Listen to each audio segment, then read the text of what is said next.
There was one person in particular, because of the fact of time here. I have, 2 hours? Is that what you said to me? All right. So there was one particular person who, he was in his 4th sales job in as many years, looking for his next job. He was looking for his dream job, and he hated the one he was currently in. He was at the bottom of the totem pole, not being productive. And so we talked about it, and I said, hey, what about the idea of creating your current job and making it into your dream job? To which he looked at me, and I know he wanted to punch me because he's like, you're not listening. I hate my job. I'm looking for my dream job. I said, I understand what you're saying, but hear me out. I'm talking about creating it with the job you currently have. And so we talked about it. And we talked about what he envisioned his dream job would be. How did it look like? How did it smell like, feel like, taste like? What kind of achievements do you think you could have with your dream job? What kind of person did you need to become for that to happen? And so we did some experiments, with the strengths that he currently had, and how he could leverage that in his current job. And we met once every few weeks just to kind of find out how he was doing. And he said, this is incredible. Things are working well. At the end of 6 months, he was one of the top performers in his career. He had created his dream job. He grew out of his situation instead of running away from it like he had done so many times before. He actually grew out of it.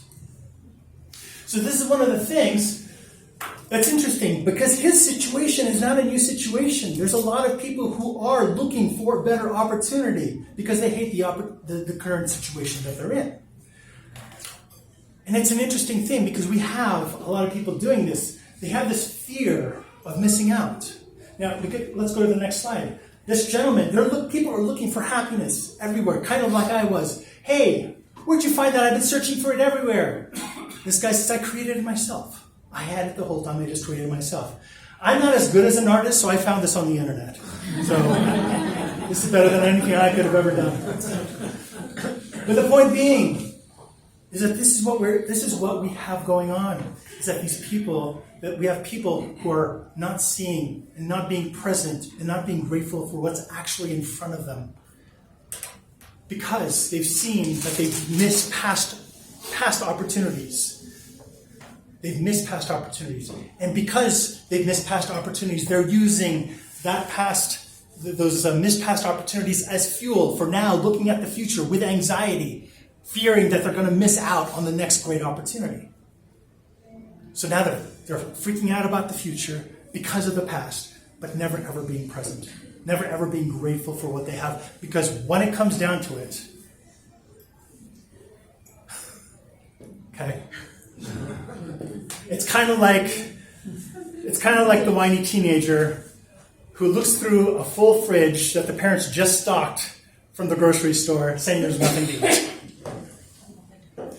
This is all my kids. I'm so glad they're gone. I just basically became an empty nester a few months ago.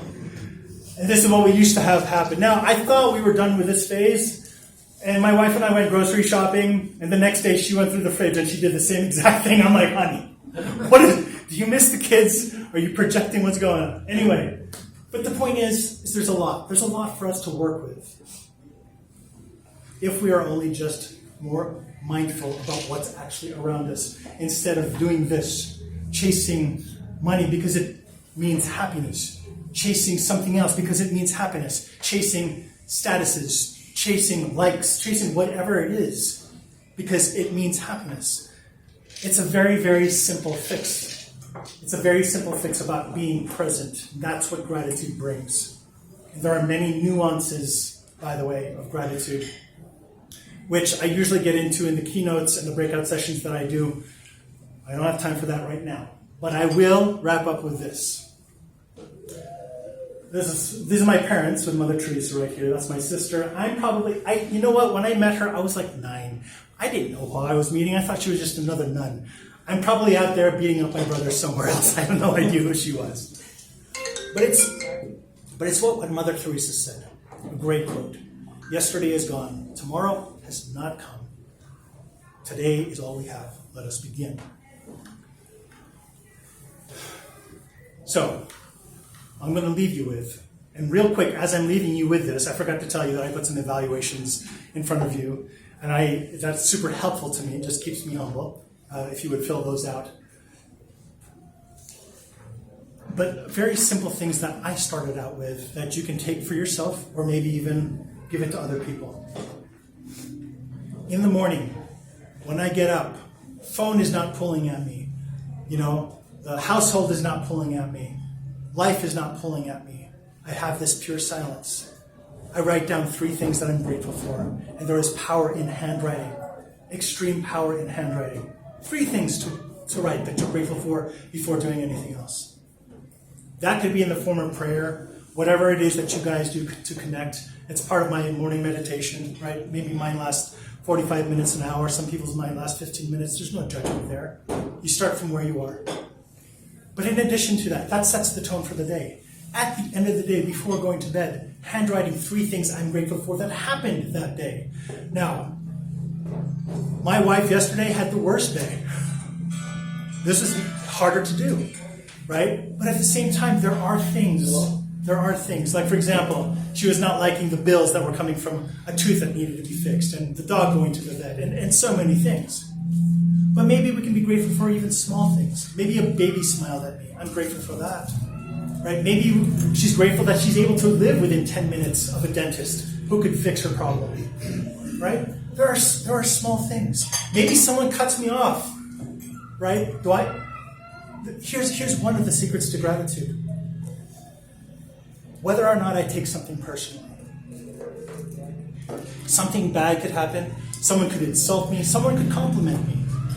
And I could sit with that and see, do I need to take it personally or not? That's my choice. Or can I be introspective? And can I respond instead of be reactive about it?